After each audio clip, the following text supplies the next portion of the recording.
We're going to focus on the composition of inverse checking. If an inverse function and its function are actually both our functions, and we're going to focus in this area right here. Please don't be intimidated by the math terminology. Remember, in our last section we talked about composition. That's what that little zero means, or that little circle means. So we're going to be talking about that.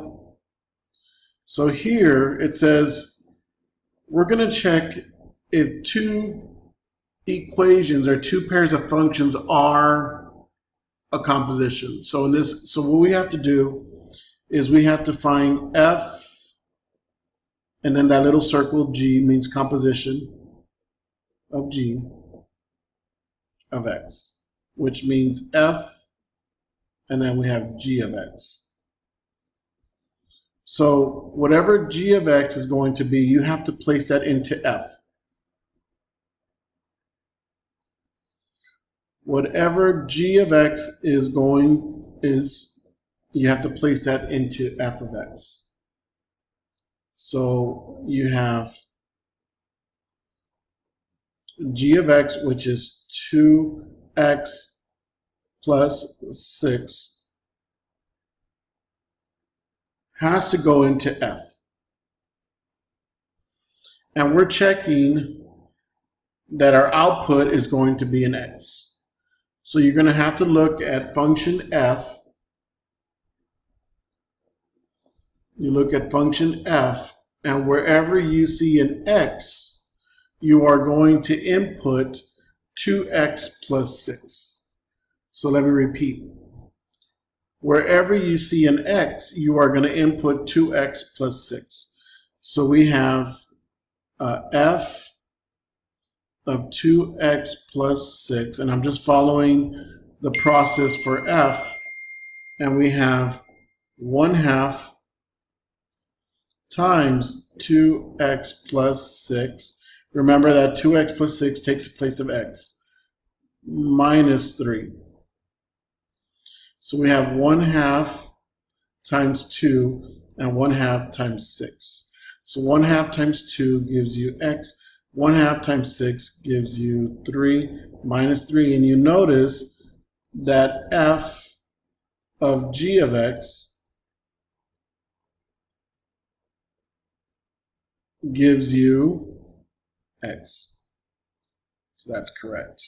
That's half of it. Now we gotta show the other half. So I'm going to stop the video. Now we got to switch the process. We got to figure out g of f of x.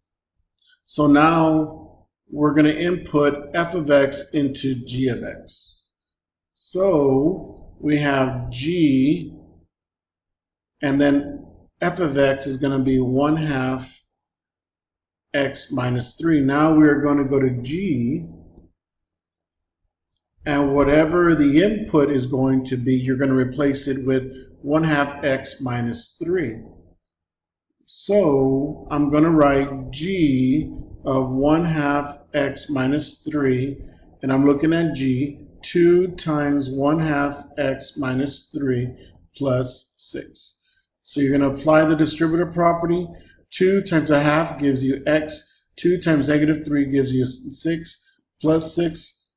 So that gives you x. So we have g of f of x gives you x.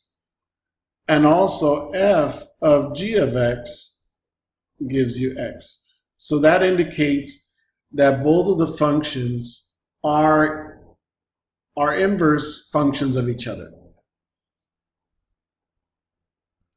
So once again, we're going to check whether f and g are inverse functions of each other. So we have to try f parentheses g of x.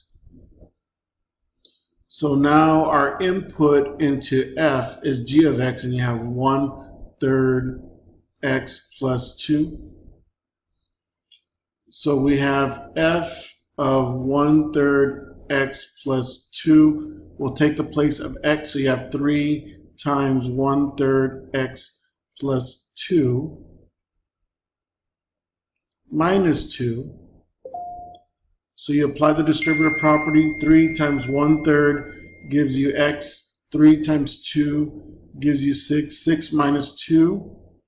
So you have x plus 4. So f of 1/3 x plus 2, or f of g of x, does not equal x. So that tells you they're not inverse of each other, or inverse function of each other. So I'm going to go ahead and do g f of x. So I have g, and now f is going to be 3x minus 2 is equal to, so we have g is 1/3 times x. In this case, it's 3x minus 2 plus 2. So 1/3 times 3x gives you x. 1/3 times negative 2 gives you negative 2/3 plus 2. So that would be g of f of x. And you notice it didn't come out to x. It didn't come out to x. So therefore, functions f and g are not inverse functions of each other.